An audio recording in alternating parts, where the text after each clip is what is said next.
9 নং যে সংস্কারটি তারা চেয়েছে সেটি খুবই ভয়ঙ্কর। দ্বাদশ অধ্যায়ের 12-3-11 যৌন উচ্ছেদে বলা হয়েছে শ্রম আইন যৌনকর্মীদের শ্রমিক হিসেবে স্বীকৃতি প্রদান। এখানে যৌনকর্মীকে স্বাভাবিক কর্ম হিসেবে দেখানো হয়েছে, যা কোরআন সুন্নাহের সাথে সাংঘর্ষিক। তার প্রমাণ কোরআনুল কারীম থেকে।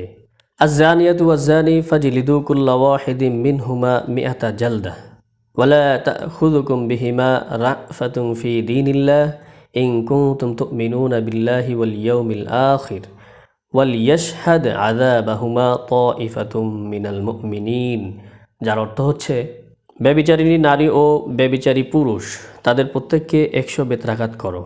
আল্লাহর ধর্মে তাদের প্রতি কোনো ধরনের দয়া যেন তোমাদেরকে নিরুৎসাহিত না করে, যদি তোমরা আল্লাহ ও পরকালের প্রতি ঈমান রাখো। আর তাদের শাস্তির সময় মুমিনদের একটি দল যেন উপস্থিত থাকে।